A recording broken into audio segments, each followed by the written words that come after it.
Graça e paz, queridos. Ô, glória. De novo? Graça e paz, queridos. Que maravilha, olha, queridos. Amados, nós estamos numa trajetória e uma série de estudos que nós estamos passando para vocês aí, principalmente no Novo Testamento, no livro de Atos. E hoje nós vamos lá para Atos, capítulo de número 16, versículo de 11 a 15. Amém, queridos? Vamos orar? Feche seus olhos. Pai, em nome de Jesus, nós te damos graças, meu Deus, pela tua palavra que será ministrada a cada coração nessa noite. Ser conosco, enche-nos com a tua graça e continua conosco, meu Pai, nos abençoando. E tira, Senhor, toda preocupação, toda dor, todo espírito contrário de perturbação e agonia, nós lançamos por terra na autoridade do nome de Jesus. Amém. Vamos falar dessa heroína da fé, queridos, chamada Lídia. Lídia é o nome dela, queridos. Nome bonito, né? Lídia. Nome forte. Lídia.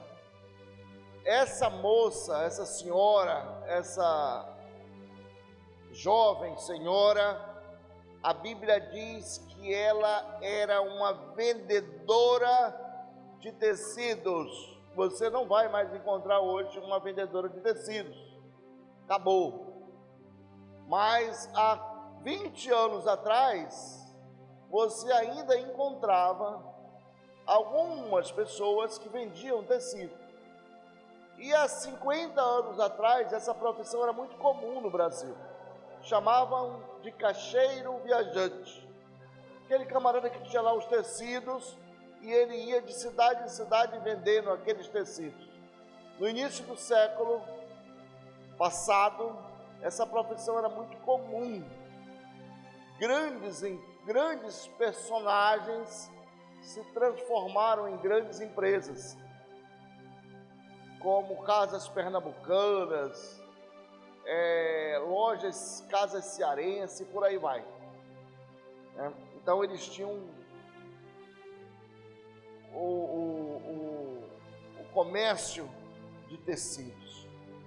Em Israel havia ali nas redondezas de Israel havia ali uma jovem senhora na cidade de Filipos. Hoje essa cidade fica na Turquia, e ela era uma vendedora de tecidos. O tecido, queridos, na época era muito caro.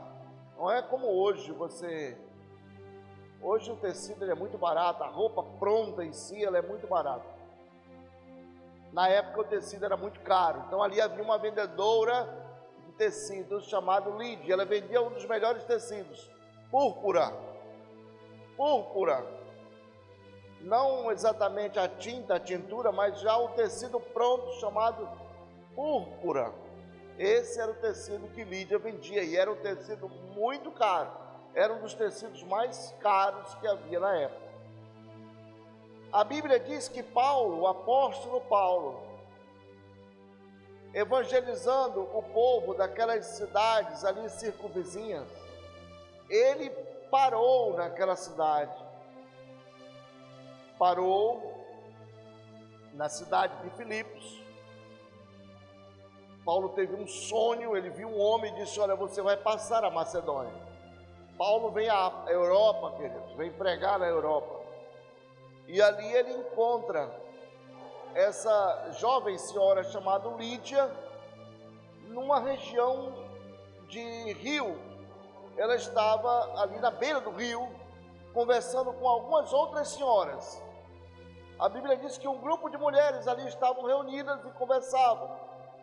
Paulo desce aquele rio e ele procura um lugar ali para orar com os seus companheiros Silas e Timóteo, quando eles se deparam com aquele grupo de mulheres.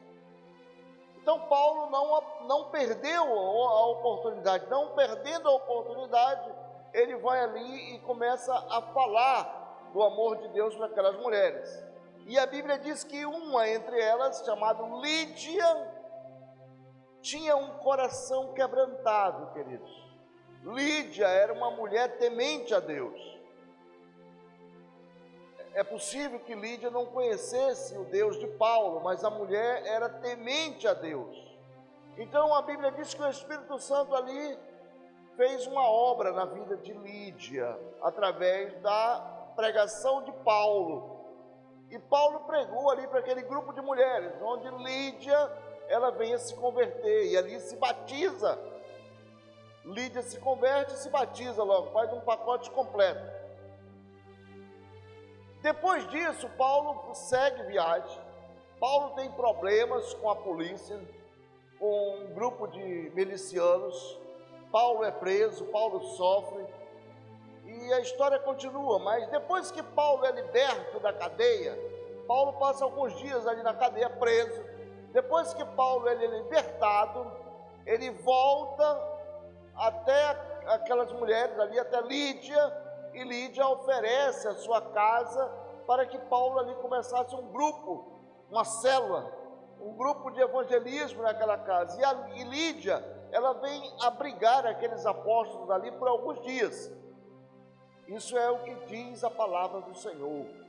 Paulo, ele repousa na casa de Lídia e fica ali por alguns dias. E consequentemente, queridos, ali com certeza criou-se uma igreja, um ponto de pregação, uma célula, um grupo familiar. Porque Paulo, lá em Romanos 16, ele vai narrar a muitas igrejas, a muitas casas que ele passou nesse mesmo processo evangelizando. Então Lídia aí é um exemplo de uma mulher que tinha um temor a Deus, uma mulher que teve um temor do Senhor, e o Espírito Santo foi ali e fez uma obra completa na vida dela. E o que nós podemos extrair dessa lição de Lídia para nossas vidas nos dias de hoje, queridos? Lídia, ela era uma mulher. Primeiro que ela era uma mulher. A Bíblia não vai falar se ela era solteira ou casada, mas provavelmente Lídia era uma mulher jovem, era uma mulher que estava ali trabalhando. A gente às vezes, eu não sei se vocês já ouviram aquele papo que às vezes ele começa a dar náuseas nas pessoas. Eu não consigo um emprego porque eu sou uma mulher, e aí essa cultura do machismo não permite que as empresas me concedam um trabalho. A gente ouve muito isso, queridos. É claro que existem algumas empresas realmente que elas lutam contra esse sistema, mas isso é uma minoria, não é a maioria. E esse tipo de problema vai sempre existir. A gente sabe que existem empecilhos que impedem que algumas mulheres elas entrem no mercado de trabalho por uma série de questões. Mas isso, queridos, isso é uma minoria, não é a maioria, isso é uma exceção, não é a regra. Eu estou falando isso, estou enfatizando esse ponto aqui, que é para a gente frisar que há 2000 anos atrás, eu não estou falando de 50 anos atrás não, porque tem um grupo de pessoas que dizem que há 50 anos atrás as mulheres não tinham acesso ao trabalho. Isso não é verdade. Há 100 anos atrás também não é verdade. Vamos esticar para 2000 anos atrás. Há 2000 anos atrás, a mulher já estava trabalhando normal. E a mulher sempre trabalhou, queridos. Seja mulher, seja homem, menino, grande. Agora é que tem leis que restringem a garotada de trabalhar. Só a partir dos 16, 18 anos. Na minha época, a minha carteira foi assinada com 11. Estou falando aí de década de 80. Agora, vitimismo não. Pastor, eu não consigo porque eu sou mulher. Não consegue porque não busca. Não, França, não é fácil assim não. Pode até não ser fácil, mas todos os dias, vou repetir aqui para vocês, o Sistema Nacional de Emprego do Amazonas, ele anuncia aproximadamente 500 vagas. Eu disse 500 vagas. Sistema Nacional de Emprego, tanto do Amazonas quanto de Manaus. Se você juntar ali, dá 600 vagas. São muitas vagas. Acontece que a gente às vezes fica só na reclamação. Ah, mas ele não me dá um emprego, é o meu primeiro emprego, é isso e aquilo. E a pessoa começa a botar um monte de dificuldade. Não é verdade. O camarada, ele não para, mas eu já fiz pelo menos o Enem, já fiz algum curso de qualificação. O que eu sei fazer na vida? O que eu posso fazer para mim levar o meu serviço àquela empresa, para que ela venha se desenvolver e juntos nós aqui somarmos um potencial? Ele não pensa dessa maneira. Na maioria das vezes a pessoa ela pensa assim: o que essa empresa pode fazer por mim? Pensamento errado. Ele tem que dizer: o que eu posso fazer por essa empresa? Outro pensamento errado: o camarada, a pessoa está trabalhando na empresa, eu estou trabalhando aqui para esse pessoal, mas quando eu tiver o meu próprio negócio, ele não está trabalhando de graça, ele está recebendo. Se ele está recebendo, ele está trabalhando para ele. Então, essas palavras que vão quebrando a sistemática, elas devem ser eliminadas do nosso vocabulário. Ah, eu trabalho... Não, tu não trabalha para fulano, tu trabalha para ti. Tu apenas está usando a estrutura dele, mas tu recebe o teu dinheiro todo mês. Não me oferecem vaga, mas tu já tem qualificação. O que tu pode oferecer para a empresa? A gente fala isso, queridos, não é com crítica, é com uma realidade. É realidade do dia a dia. Você tem que ser real, realista. Não adianta a gente achar que uma empresa vai ser cabide de emprego para um monte de pessoas que não se qualificaram. Não é assim que funcionam as coisas. Nem o INSS ele é capaz de fazer isso. Agora mesmo no Senado, no Congresso, está sendo aí analisada uma legislação que trata sobre as mulheres que trabalham para o governo, que tiveram bebês aí, que estão no período de maternidade, mas que o governo não concede o salário maternidade para elas. Mas o governo insufla para que elas procurem esse direito da iniciativa privada, mas ele mesmo não dá. Então analisa bem. A gente, antes de entrar no vitimismo, precisa pensar: mas o que eu tenho para oferecer para o mercado de trabalho? É assim que funciona. Lídia era mulher e era uma vendedora, uma empresária, uma microempreendedora individual. Se converte ali meio a uma tribulação muito grande, uma perseguição terrível. Ela poderia muito bem dizer: não, eu estou com o meu negócio, comecei o meu negócio aí esses dias, eu não vou mexer com o negócio de igreja, está dando confusão. Paulo já apanhou muito, Silas já pegou peia, Timóteo já pegou muita cacetada, e eu não quero entrar nessa parada não. Estou muito bem, estou jovem, quando eu estiver velhinha eu vou para a igreja. Ela poderia ter pensado assim, mas ela não pensou assim. A Bíblia diz que ela era uma mulher temente a Deus, ela se converteu, queridos. E não importava se a sua conversão iria atingir os seus negócios, não. Lídia, ela se converte mesmo. Tanto que quando Paulo voltava de uma prisão, ela disse: vocês precisam dormir aqui, ou então vocês não me considerem cristã. Versículo 15. Se é que eu sou digna de ser chamada de cristã, então que vocês possam dormir na minha casa. Olha a mentalidade de Lídia, o nível que Lídia atingiu. Então, a atenção que a gente está chamando aqui para esse texto é o seguinte: nós, o que nós temos feito? Em meio às dificuldades, porque não vai ter tempo bom, não vai ter um camarada que diz: agora eu sou crente, as coisas estão indo de vento em popa, eu estou muito bem. Não existe isso, querido. Se você vê isso aí, Pode cair fora que isso não funciona. O crente, ele está sempre em lutas. Sempre em lutas. A diferença é que ele está lutando ali, mas Deus está do lado dele, dando força. Tempestade vem, mas o Senhor está ali do lado dele, não deixa ele sozinho. Enquanto que o ímpio, ele está sozinho. Quando você ouvir um crente dizer, olha, eu estou bem, eu tenho isso, tenho aquilo, faço isso, faço aquilo, estou nadando, dando de braçada em dinheiro, esse cara está longe de realmente viver um cristianismo. Ele está iludido, ele está vivendo um ilusionismo. Porque sempre, Jesus disse que os problemas aqui sempre eles vão existir. Sempre. E ele disse mais, mas segure as pontas aí, porque eu venci o mundo.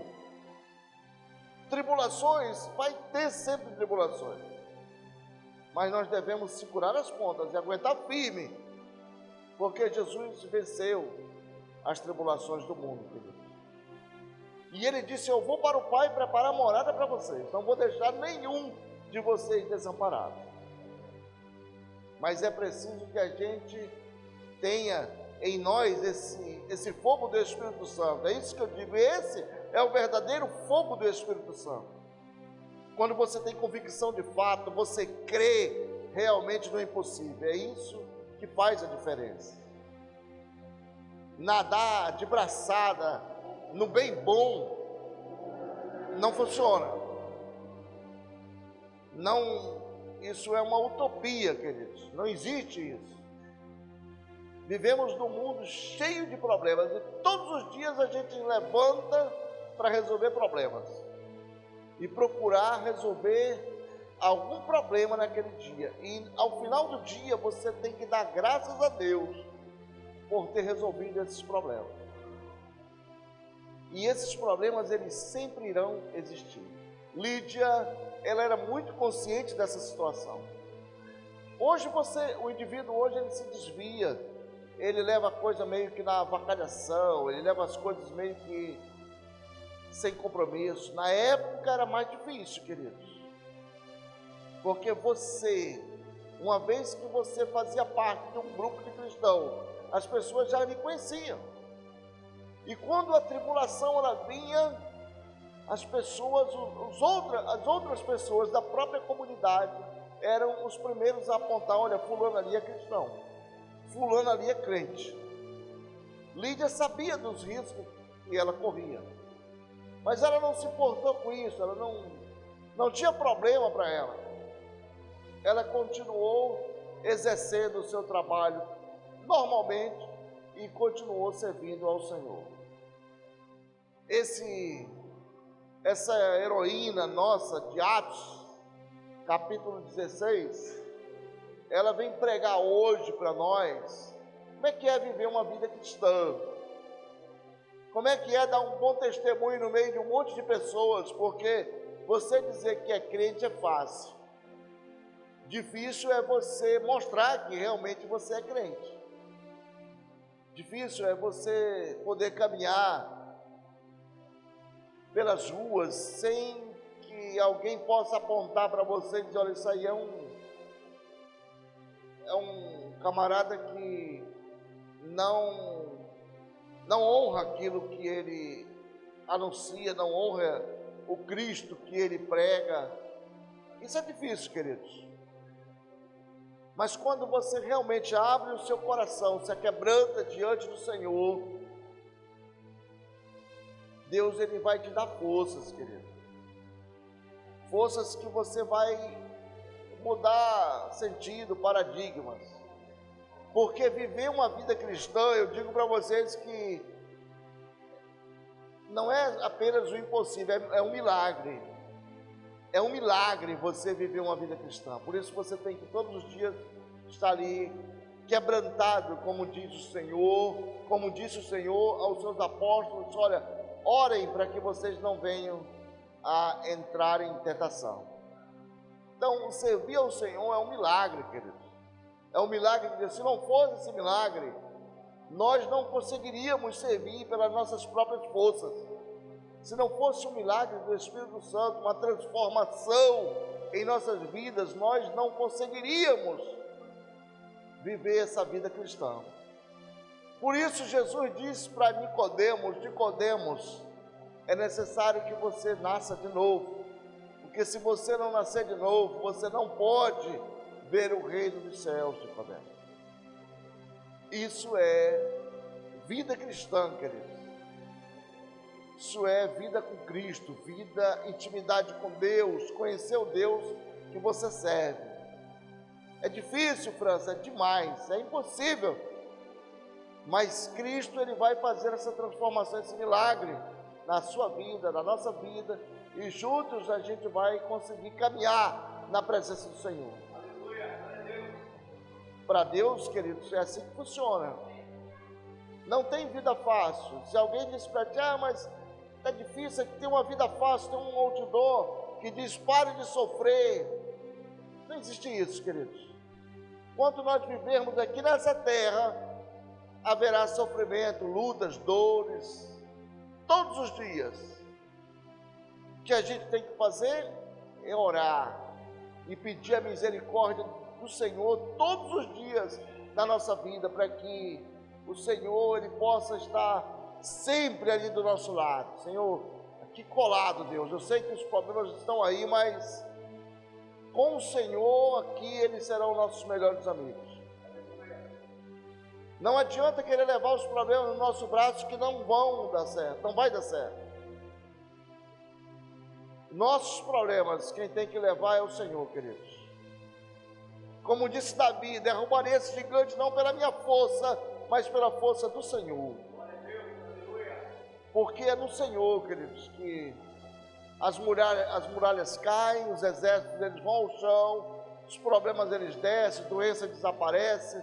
É por aí o caminho. Quando nós oramos ao Senhor e nos derramamos ali aos seus pés, Senhor, tem misericórdia do teu servo, da tua serva.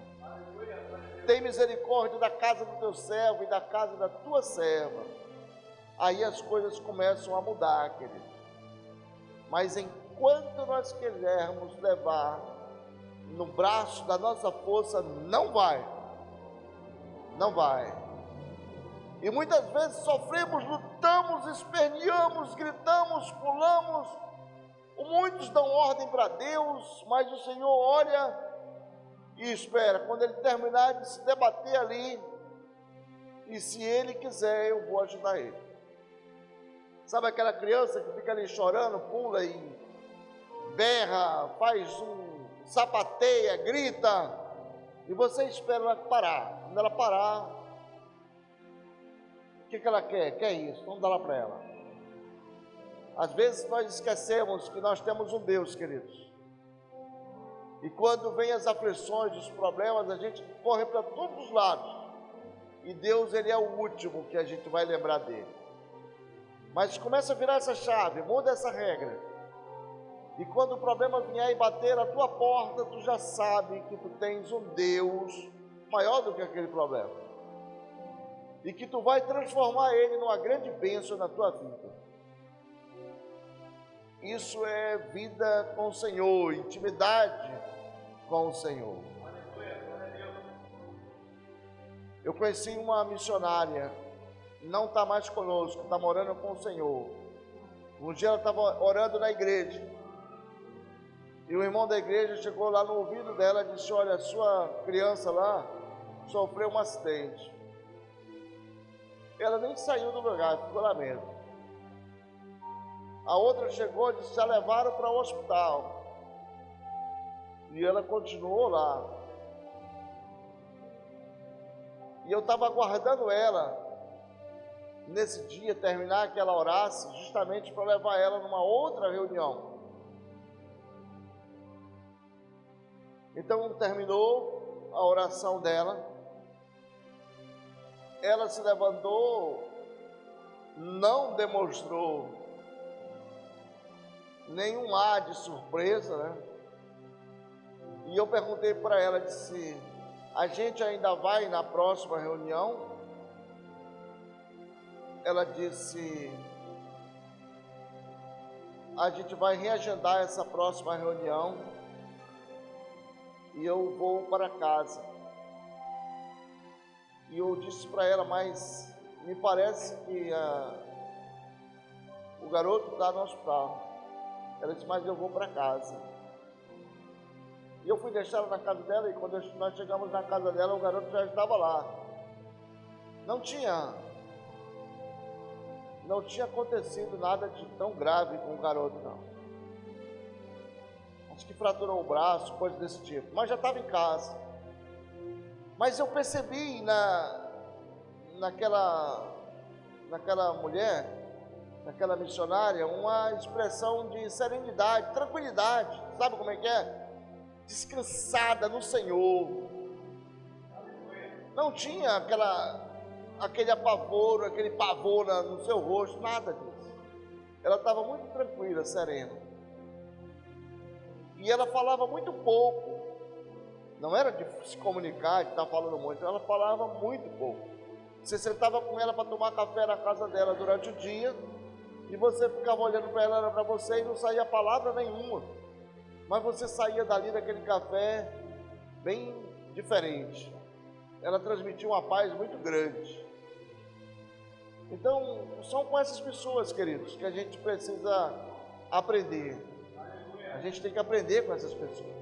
Às vezes a gente corre, pula, estrebucha, aí depois é que o camarada vai lembrar que ele é crente. Ela continuou orando ali, bem quietinha. Quem sabe ali chorando. Não vai adiantar? Não vai adiantar nada. Ela ficou lá tranquila. Quem sabe na oração dela, ela disse, pai, cuida lá do pequeno, porque eu não tenho como fazer absolutamente nada, mas o Senhor tem. O Senhor pode. O Senhor pode, se o Senhor quiser, o Senhor vai fazer. Mas a gente às vezes diz, eu creio em Deus, e o camarada pula, sapateia, diz que é o cara e tal, e que crê em Deus, mas numa parada dessa ele faz um escândalo, ele faz um escândalo tão grande, maior do que porco, quando é levado para o matadouro. Porco, quando é levado para o matadouro, já viu como ele faz um escândalo terrível? Não sei como é que ele sabe que ele vai morrer, mas ele faz um escândalo gritando. Agora, já viu como é que uma ovelha, ela é levada para o matadouro? Ela vai tranquila, não dá um berro. E o camarada bota a cabeça dela lá para dar uma machadada, e ela fica quietinha, não berra nada. O porco faz um escândalo terrível. E olha que o porco é um irracional, ele nem sabe que vai morrer, mas ele já começa a fazer um escândalo. Então que a gente, queridos, possa aprender a ter essa serenidade de Lídia. Lídia, quando disseram, Paulo foi preso e a bronca está alta, e o povo sabe que tu é crente, Lídia não correu não, queridos. Muito pelo contrário, ela disse, a minha casa tem a honra de receber o apóstolo Paulo. E se ele não entrar, eu não sou digna de ser chamada de cristã. Não é bonito, queridos? Que Deus, queridos, Ele venha nos abençoar, continuar nos abençoando, nos dá graça para que nós possamos contar o nosso testemunho, como Lídia contou. Eu tenho certeza que você vai contar também o seu testemunho. Que Deus nos abençoe, nos guarde e nos dê a paz em nome de Jesus.